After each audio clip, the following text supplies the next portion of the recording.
Introduction à l'histoire des sœurs Ford. Tout en haut de l'Empire, Ford vivait deux sœurs qui, vues de l'extérieur, semblaient tout avoir. L'argent, la beauté, un nom connu dans le monde entier, et un père dont la parole pouvait faire bouger les marchés. Charlotte et Anne Ford faisaient la couverture des magazines. Des villes entières semblaient retenir leur souffle lorsqu'elles entrèrent dans une pièce. Mais naître au cœur d'une chose aussi immense possède sa propre gravité. Une force qui attire, qui enferme, et dont on ne s'échappe pas toujours.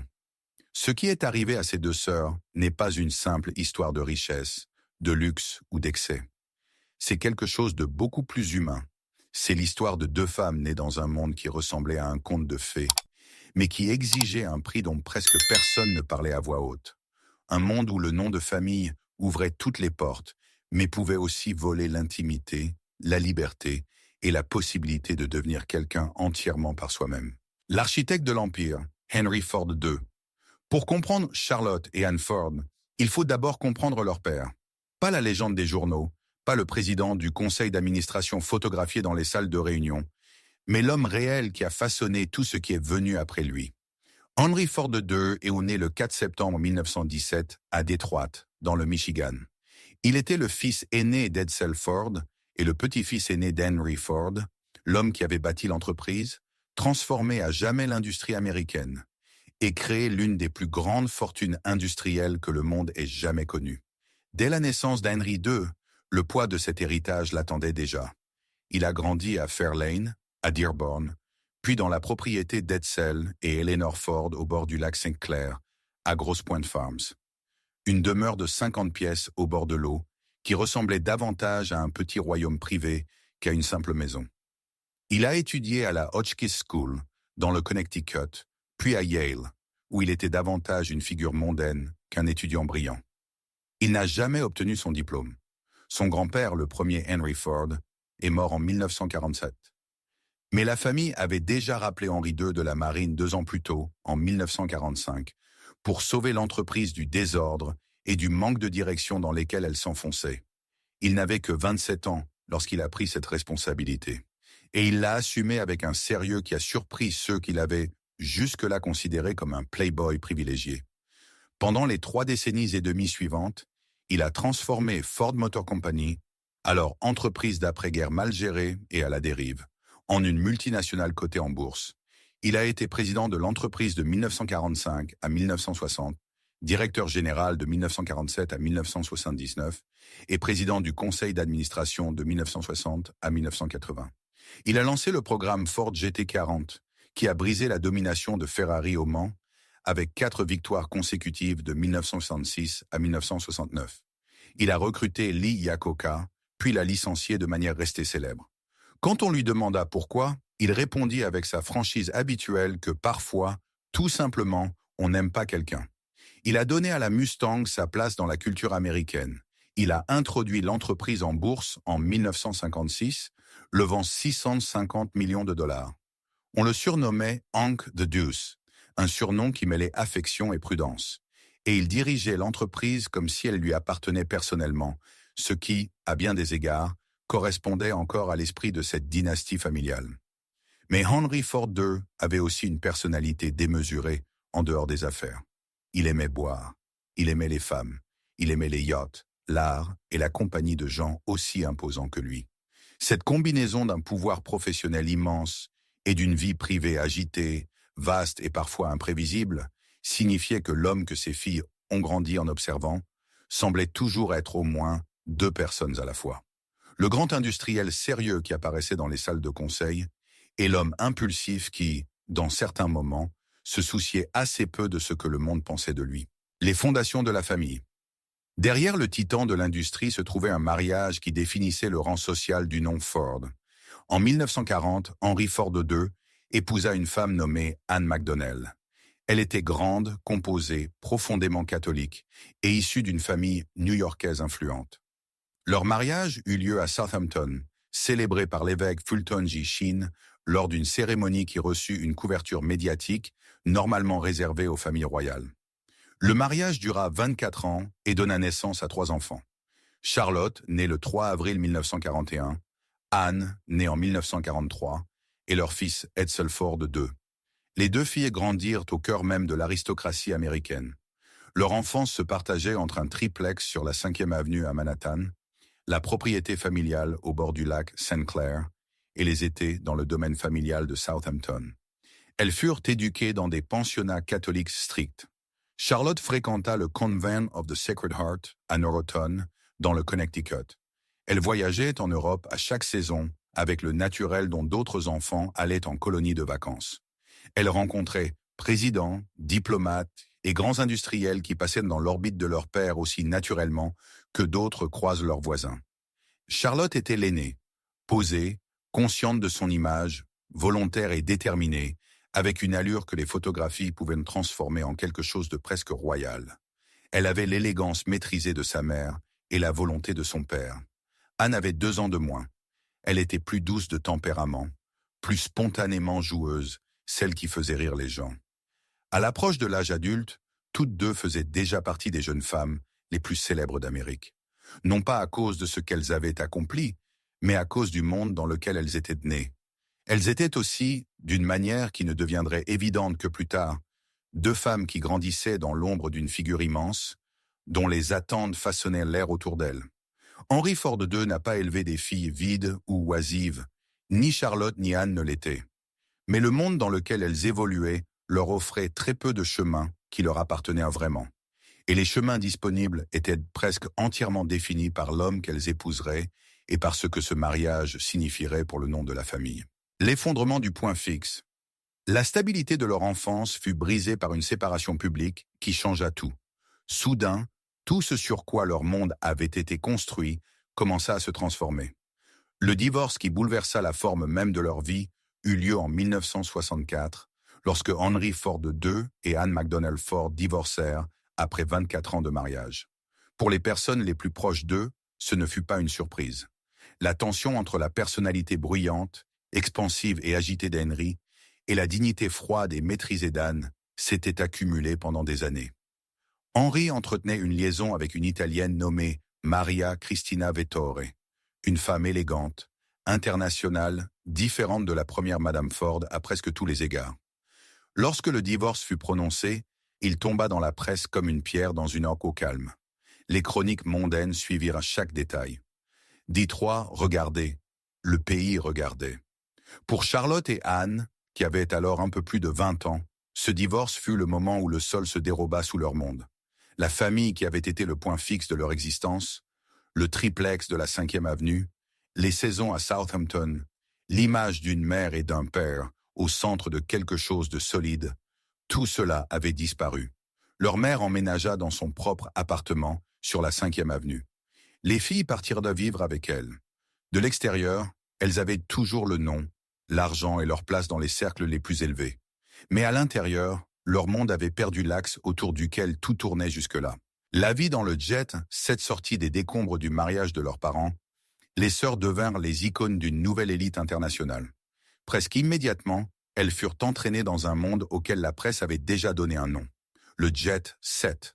Ce circuit fluide et international de riches mondains, d'aristocrates européens, d'héritières américaines et d'industriels, qui passaient leur vie entre Paris, Saint-Moritz, Monaco et New York. Avec un nom comme Ford et des visages que les photographes adoraient, Charlotte et Anne devinrent presque du jour au lendemain des figures incontournables de cet univers. Charlotte était alors décrite comme l'une des héritières les plus célèbres du monde. Un observateur déclara même qu'à un certain moment, elle était presque aussi célèbre que Jackie Kennedy. Elle avait fait ses débuts dans le monde en 1960, lors d'une fête à grosse pointe qui coûta environ $250 000 et que la presse décrivit comme la fête du siècle. Le début d'Anne, 2 ans plus tard, reçut la même couverture et coûta tout autant. Cette couverture médiatique n'était pas un simple détail. C'était le signal envoyé par les médias que ces jeunes femmes étaient des vies que le public allait suivre. Les chroniques de potins notaient avec qui elles étaient vues. Les hebdomadaires publiaient leurs photos.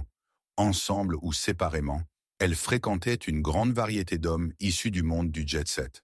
Aristocrates européens, riches playboys, figures internationales dont la simple présence dans une pièce avait encore du poids. Selon certains récits, Charlotte fut même vue avec Frank Sinatra pendant ces années.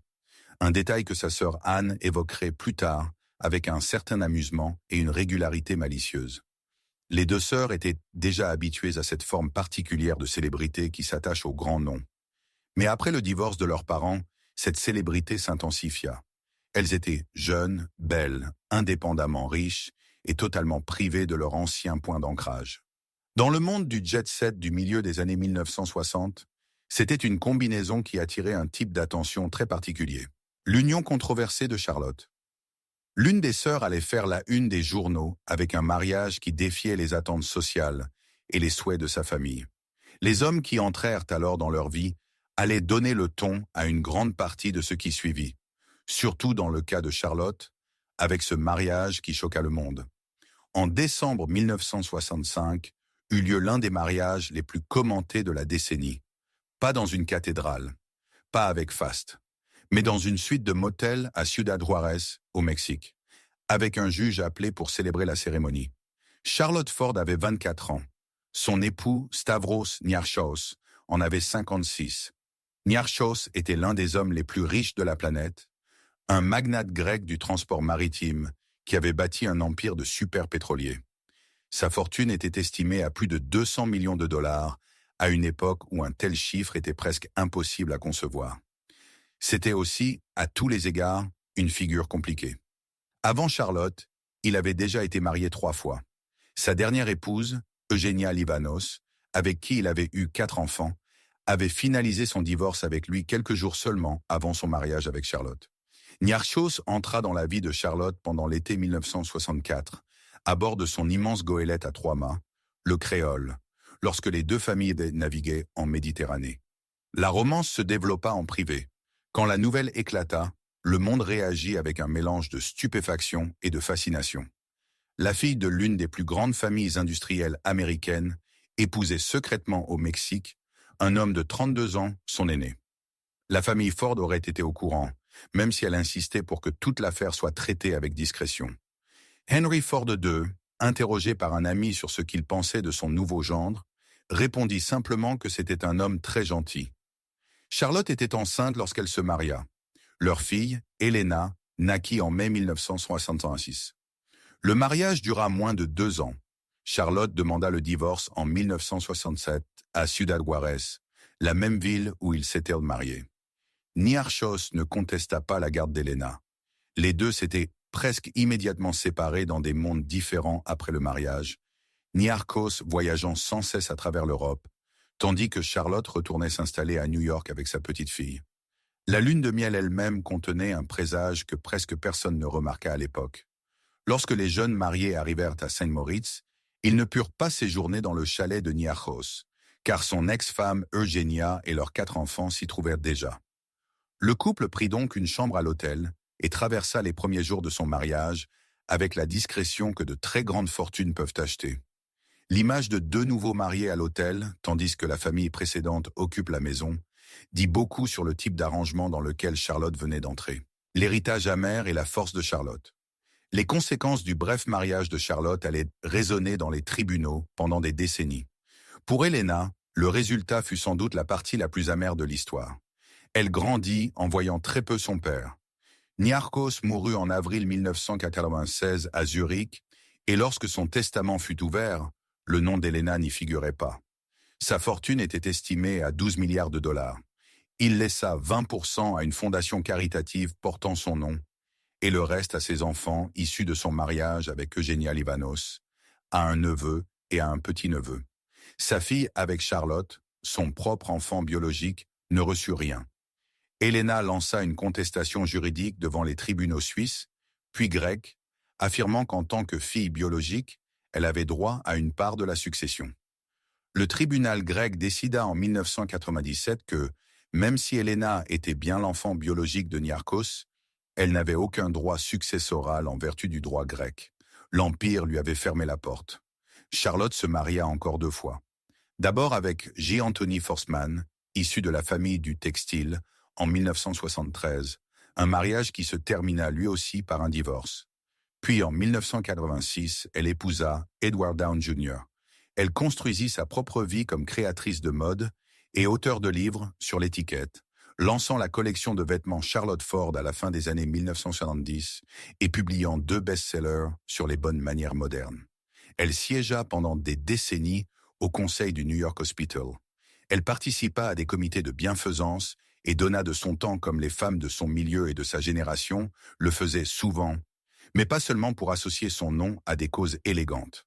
Elle s'investissait dans des causes auxquelles elle croyait réellement.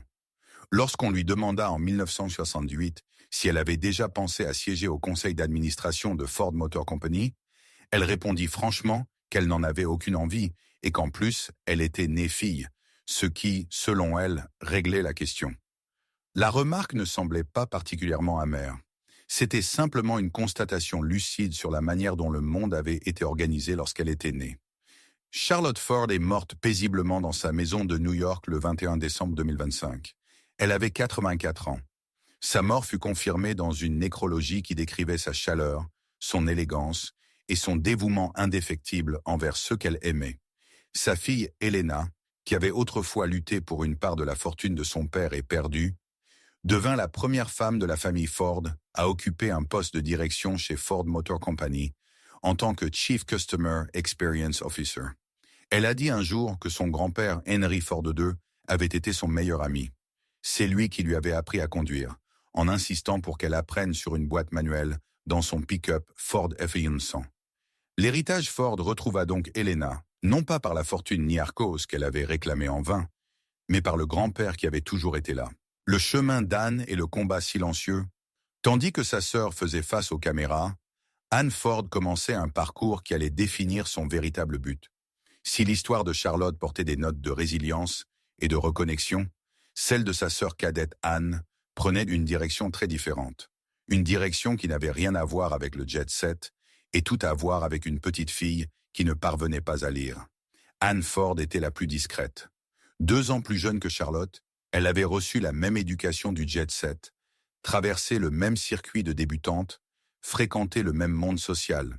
Mais là où Charlotte avait une présence calculée et une grande conscience de son image, Anne était plus chaleureuse, plus drôle, plus spontanée. C'était la sœur qui riait plus facilement, qui se faisait des amis plus vite et qui semblait à ceux qui connaissaient les 2 moins absorbés par son image publique. En décembre 1965, la même semaine où Charlotte épousait secrètement Stavros Niarchos au Mexique, Anne épousa Giancarlo Uzielli, un séduisant courtier en bourse, né en Italie et installé à New York à l'adolescence. Il avait 30 ans. Anne en avait 22. Leur père, Henri II, n'était pas particulièrement enthousiaste. Uzielli était divorcé et son précédent mariage n'avait pas encore été officiellement annulé, ce qui comptait pour les Ford, profondément catholiques. Malgré cela, la cérémonie civile eut lieu dans l'appartement des Ford 2 semaines seulement après le mariage de Charlotte. Les chroniques de Potin ne purent s'empêcher de suggérer que la cadette s'était précipitée vers l'autel pour ne pas être éclipsée. Anne et Giancarlo eurent 2 enfants. Un fils, Alessandro, né en décembre 1966, et une fille, Allegra, née en 1970. Ils menèrent à New York une vie confortable et socialement active. Le mariage dura environ 10 ans avant de se défaire. Anne demanda le divorce en 1974, puis se retrouva en grande partie seule pour élever Alessandro et Allegra. C'est vers cette période, ou peut-être un peu plus tôt, alors qu'Allegra approchait de ses 3 ans, que quelque chose commença à inquiéter Anne. Allegra ne se développait pas comme son frère. Certaines choses qui auraient dû venir naturellement ne venaient pas. Ce que d'autres enfants semblaient absorber sans effort, le langage, la compréhension, la capacité à traiter ce qu'ils avaient sous les yeux, demandait à Allegra un effort immense. Anne l'emmena voir des médecins. Les médecins donnèrent des réponses différentes. Certains furent indifférents. D'autres proposèrent des diagnostics qui semblaient incomplets. L'un d'eux, dans ce qui fut peut-être le moment le plus cruel d'un processus qui en compta beaucoup, suggéra de placer Allegra dans une institution. Anne refusa. De femme du monde à militante. L'intuition d'une mère se transforma en mission de vie pour changer le monde des enfants comme sa fille.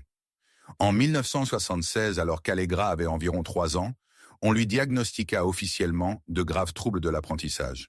Les détails étaient complexes. Ces difficultés étaient assez importantes pour que les professionnels utilisent un langage laissant entendre qu'elle ne vivrait jamais de manière indépendante. qu'elle n'aurait jamais d'emploi et qu'elle ne participerait jamais pleinement au monde dans lequel sa famille évoluait. Anne entendit tout cela. Elle entendit chaque mot. Puis elle rentra chez elle et se mit à chercher mieux. Ce qui suivit ne fut pas un retournement spectaculaire en un seul instant. Ce furent des décennies de travail patient, épuisant et souvent solitaire. Trouver des écoles, trouver des tuteurs, trouver des spécialistes, assister à des conférences, construire des réseaux, résister à des systèmes qui n'avaient pas été conçus pour accueillir un enfant comme Allegra. Certaines écoles étaient de trop cliniques, d'autres trop indifférentes. Certains professionnels lui donnaient des évaluations honnêtes avec lesquelles elle pouvait avancer. D'autres parlaient dans une langue si chargée de réserve qu'elle sortait de leur cabinet sans avoir appris quoi que ce soit d'utile. Anne écrirait plus tard qu'elle s'était parfois sentie complètement seule. La plupart de ses amis, qui avaient des enfants au développement typique, ne pouvaient pas vraiment comprendre ce qu'elle affrontait. Et l'isolement que l'on ressent en élevant un enfant avec des besoins importants était quelque chose qu'elle n'avait pas anticipé et qu'elle n'avait pas vu venir. Elle finit par parler des difficultés d'Allegra à sa mère. C'était une conversation qu'elle avait longtemps repoussée et qui se révéla plus facile qu'elle ne l'avait craint. Car sa mère fit ce que font les mères et les grands-mères. Elle fut présente. La mère d'Anne était avec elle lors du jour le plus dur de ses premières années, quand Anne emmena Allegra dans un pensionnat d'éducation spécialisé à Cape Cod. Anne décrira ce jour avec une clarté telle qu'il semble s'être produit la semaine précédente, plutôt que des décennies plus tôt. Ce qui rend l'histoire d'Anne si particulière, et il faut s'y arrêter, c'est ce qu'elle fit de cet isolement. Elle devint une militante. À la fin des années 1980, Anne Ford s'était transformée en quelqu'un que personne dans son monde social n'aurait imaginé. Une défenseuse à plein temps des droits des personnes ayant des troubles de l'apprentissage.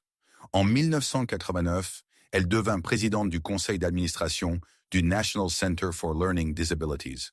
Elle occupa ce poste pendant 12 ans, jusqu'en 2001.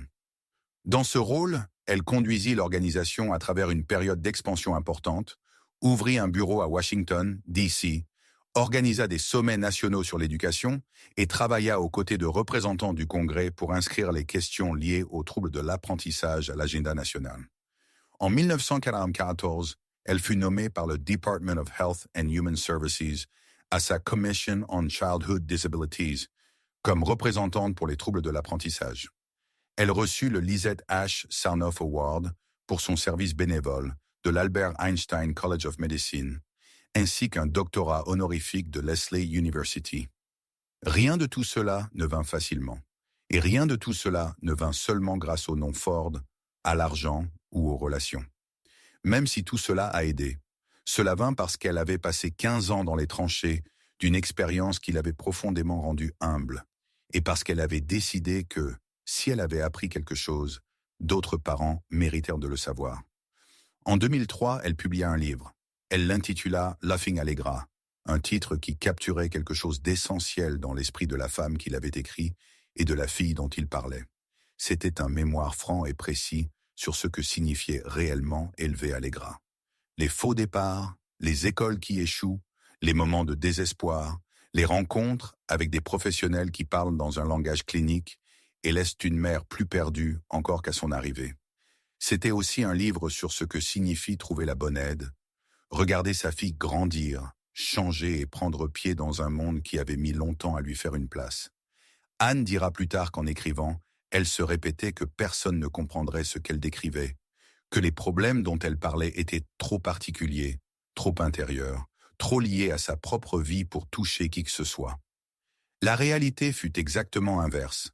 Presque chaque parent qui lut le livre y reconnut quelque chose. Simplement, eux non plus n'en parlaient pas. Le livre fut finaliste du Books for a Better Life Award. Il connut plusieurs éditions. Anne écrivit ensuite 3 autres livres. On Their Own, A Special Mother et The Forgotten Child, chacun allant plus loin dans ce territoire qu'elle connaissait si bien.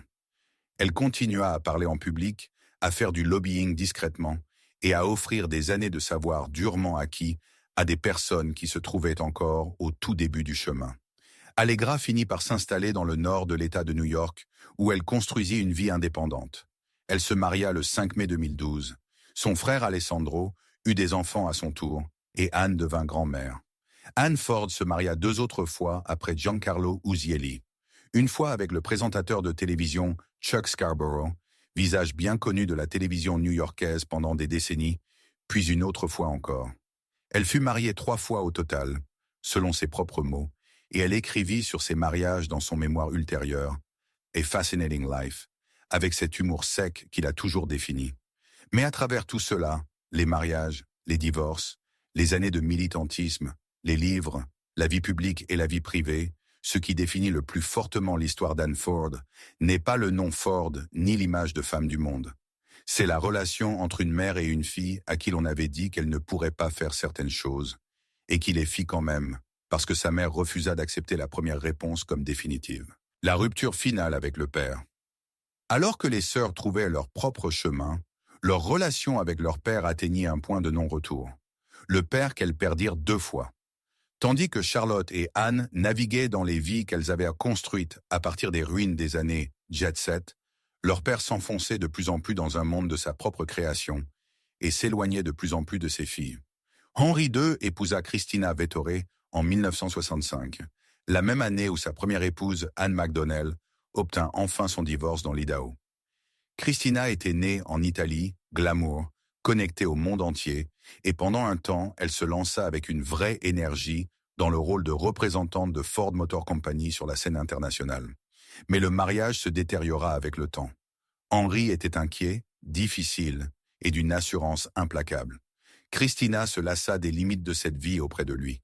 Ils se séparèrent en 1976, même si le divorce ne fut finalisé qu'en 1981.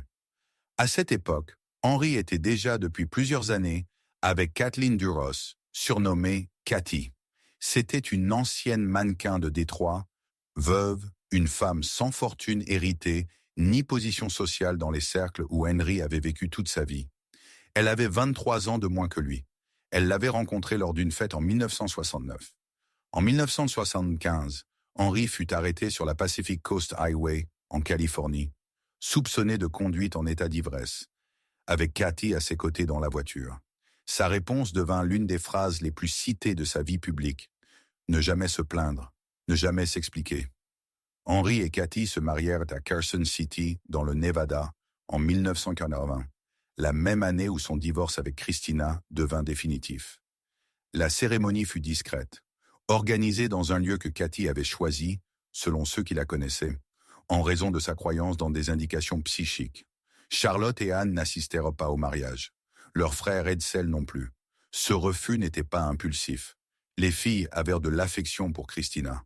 Elles avaient maintenu une relation avec elle tout au long des années 1970, même lorsque ce mariage s'effondrait.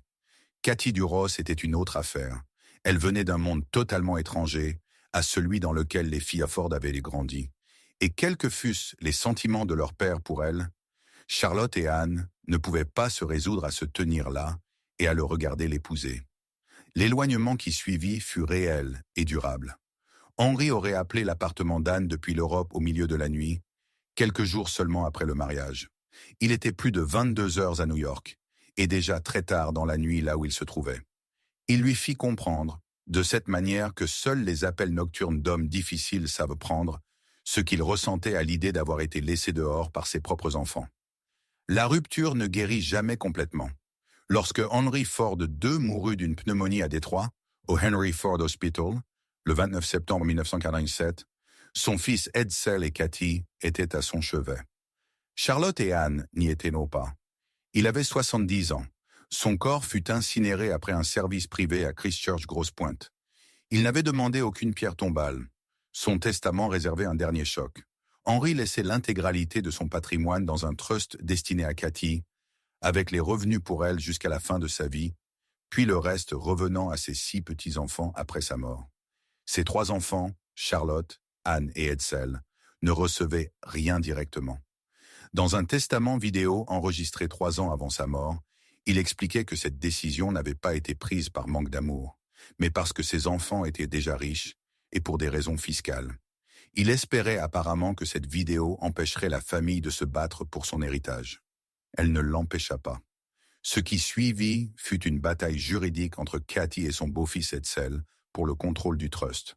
Le conflit fut finalement réglé en 1988, selon des termes gardés confidentiels, mais il fut rapporté que Cathy recevrait une allocation annuelle d'environ 10 millions de dollars pour le reste de sa vie. Au moment de sa mort en 2020, à l'âge de 80 ans, le montant total prélevé sur le trust avait atteint plusieurs centaines de millions. Charlotte et Anne, qui avaient hérité de richesses provenant d'autres sources et qui ne furent jamais appauvries par la décision de leur père, durent tout de même vivre avec la connaissance que l'homme qui avait bâti tout cela, l'empire, le nom, le monde dans lequel elles étaient nées, avait réorganisé sa succession autour de la femme dont elles avaient refusé d'honorer le mariage. Il y a quelque chose de particulièrement difficile dans ce genre d'éloignement. Pas la partie financière. Les deux sœurs étaient, à tous les égards, à l'abri. Mais le fait d'être écartées, délibérément et officiellement, par leur propre père. Le fait que la rupture autour du mariage avec Cathy se soit durcie en quelque chose qui lui survécut et qui fut inscrit dans un document juridique enregistré en privé 3 ans avant sa mort, en sachant que ses enfants le verraient un jour. C'est une blessure que l'argent ne peut pas atteindre. L'héritage durable des sœurs Ford. Au-delà de la richesse et du nom, la véritable histoire des sœurs Ford est une histoire de transformation et de force, ce que l'Empire a laissé derrière lui. Quand on regarde ces deux vies avec un certain recul, quelque chose ressort nettement. Charlotte et Anne Ford avaient été élevées pour être les ornements d'un monde qui valorisait la beauté, la grâce sociale, les bons mariages et les bonnes adresses. Elles étaient célèbres avant d'avoir fait quoi que ce soit. Elles étaient photographiées avant d'avoir pris leurs propres décisions. Le monde dans lequel elles étaient nées avait une réponse à tout. Les bonnes écoles, les bons bals de débutantes, les bonnes familles dans lesquelles se marier. Mais ils s'intéressaient très peu à ce qu'elles pourraient devenir si le scénario cessait de fonctionner. Et le scénario cessa de fonctionner assez vite. Les mariages des années 1960 s'effondrèrent. L'attention de leur père se porta ailleurs. Le monde du jet set, qui leur avait semblé si total et si permanent dans leur vingtaine, se dissout en quelque chose qui n'existe plus vraiment que sur de vieilles photos de magazines. Ce qui resta était plus difficile à photographier, mais plus facile à vivre. Charlotte canalisa son énergie dans la mode, l'étiquette, le travail communautaire et la présence auprès de sa fille Helena, durant une enfance marquée par un père disparu et plus tard par une bataille juridique pour un héritage qui ne vint jamais. Elle écrivit des livres que les gens lisaient réellement et utilisaient. Elle siégea pendant 30 ans dans des conseils hospitaliers. Elle resta proche de sa sœur à travers tout, les divorces, les éloignements, la disparition de la génération qui avait défini le monde de leur naissance. Lorsqu'elle mourut en décembre 2025 à 84 ans, ceux qui parlèrent d'elle avec le plus de chaleur furent ceux qui ne l'avaient pas connue comme l'héritière Ford, mais comme une amie. Anne trouva quelque chose d'encore plus inattendu. Une fille qui avait besoin d'un autre type de mère que celui auquel le monde l'avait préparée. Une mère qui se battrait contre l'establishment médical, qui apprendrait à traverser les systèmes et qui resterait auprès d'un enfant en difficulté année après année, sans abandonner. Anne devint cette mère. Puis elle se tourna vers les autres parents, dans la même situation, et leur dit qu'ils n'étaient mindés pas seuls. Anne Ford a souvent exprimé une idée, sous différentes formes, au fil de ses années de défense et de militantisme. Elle parlait de la confusion des premiers jours, du sentiment d'affronter quelque chose d'immense toute seule, du fait que les gens autour d'elle qui ne l'avaient pas vécu ne pouvaient pas vraiment voir ce qu'elle voyait. Et elle disait que raconter l'histoire, aussi difficile que cela fût, était le seul moyen d'atteindre les parents qui avaient besoin de l'entendre. Cet élan consistant à prendre une douleur privée et à la rendre utile aux autres n'est pas ce que l'on aurait prévu pour ces femmes, en regardant simplement les photos de magazines des années 1960, les célèbres héritières en robe de débutante, les filles de plus puissantes industrielles d'Amérique, les figures incontournables du jet set. Mais les photographies ne montrent jamais qu'une partie de l'histoire, et les parties qui ne sont pas photographiées sont souvent celles qui comptent le plus. Le nom qui a survécu à tout Ford Motor Company existe encore aujourd'hui. Elle porte toujours le nom qu'Henry Ford lui a donné en 1903, fabrique toujours des camions et des voitures, et désormais aussi des véhicules électriques, pour un monde que l'homme qui a tout commencé ne reconnaîtrait sans doute pas. L'emprise de la famille sur l'entreprise s'est relâchée à chaque génération, comme cela arrive naturellement. Le contrôle est passé depuis longtemps au conseil d'administration et aux professionnels, même si des membres de la famille sont restés impliqués. Edsel Ford II a maintenu son lien avec l'entreprise, et Helena Ford, la fille de Charlotte, la petite-fille d'Henry II, la jeune fille qui avait perdu son procès successoral devant les tribunaux grecs et trouvé une autre voie vers l'héritage Ford, est devenue la première femme de la famille à occuper un poste exécutif chez Ford Motor Company. Elle fut nommée Chief Customer Experience Officer en octobre 2018. Dans des interviews, Helena a parlé du lien qu'elle partageait avec son grand-père, Henry Ford II, l'homme qu'elle appelait son meilleur ami, celui qui lui avait appris à conduire une boîte manuelle dans un pick-up Ford F-100. Quelle que soit la distance qui existait entre Henry et ses filles dans la dernière décennie de sa vie, Helena porta avec lui un lien personnel et chaleureux que les batailles juridiques, les éloignements familiaux et les testaments contestés ne pouvaient pas atteindre. Charlotte vécut assez longtemps pour voir tout cela. Elle vécut assez longtemps pour voir sa fille installée dans l'entreprise familiale, pour voir ses petits-enfants grandir, et pour voir l'histoire des sœurs Ford devenir un chapitre de l'histoire plus longue d'une dynastie américaine qui continue de s'écrire. Elle et Anne restèrent proches jusqu'à la fin. Toujours les deux mêmes petites filles qui se promenaient au Grosse Pointe Country Club en short de madras et lisaient des bandes dessinées au lieu de classiques. Toujours les constantes l'une de l'autre dans un monde qui avait changé autour d'elle plus de fois qu'elle n'aurait pu les compter. Lorsqu'Anne Ford publia, ces dernières années, son mémoire A Fascinating Life, elle écrivit sur tout cela. Son célèbre arrière-grand-père, les bals de débutantes, les voyages en Méditerranée, le dîner avec le duc et la duchesse de Windsor, les leçons de twist à la Maison-Blanche, les aventures et les pertes, les mariages et les divorces, Allegra, le travail, les années. À tous égards, c'était une vie qui méritait son titre. Henry Ford II, l'homme au centre de tout cela, quitta ce monde et ses cendres furent dispersées après un service privé à Christchurch, Grosse Pointe. Il n'avait demandé aucune pierre tombale. L'homme qui avait bâti l'un des plus grands empires de l'histoire industrielle américaine n'occupa aucun espace physique dans la mort. Les filles qu'il laissa derrière lui en occupèrent beaucoup plus. Pas dans les pages mondaines où elles avaient commencé, mais dans le monde des gens qui avaient besoin de quelque chose de réel. Charlotte et Anne Ford étaient deux nées dans l'une des familles les plus puissantes de l'histoire américaine. Elles avaient été façonnées par un père qui dirigeait un empire et par une enfance qui, vue de l'extérieur, ressemblait à un conte de fées. Et elles vécurent assez longtemps pour comprendre que les contes de fées parlent surtout de ce qui reste après que le glamour s'est effacé. Les mariages qu'elles avaient conclus au début de leur vingtaine ne durèrent pas. Le père qu'elles admiraient s'éloigna. Le monde qui avait été construit pour elles, les yachts, les appartements, les bals de débutantes du siècle, se dissout comme ces mondes se dissolvent toujours en silence, pendant que tout le monde est occupé ailleurs. Ce qui resta était plus difficile à photographier, mais plus facile à vivre. Une fille qui avait lutté pour son héritage et perdu, puis était allée travailler pour l'entreprise familiale. Une sœur qui avait passé 30 ans à faire en sorte que d'autres mères n'aient pas à affronter seules les systèmes scolaires. Une amitié profonde entre deux femmes qui avaient vu assez du monde pour savoir que ce qu'elles avaient l'une en l'autre valait plus que la plupart de ceux qui les entouraient. L'Empire est toujours là, portant encore ce nom. Et l'héritage, dans sa forme plus étrange et plus personnelle, continue de s'écrire. Si l'histoire des sœurs Ford a changé votre façon de voir le poids d'un nom de famille et la force de l'esprit humain, abonnez-vous à notre chaîne et aimez cette vidéo. Nous révélons les histoires personnelles que les grands titres oublient trop souvent. Rejoignez-nous pour explorer les vies cachées derrière les légendes. Notre prochaine plongée dans l'histoire des figures les plus fascinantes commencera très bientôt.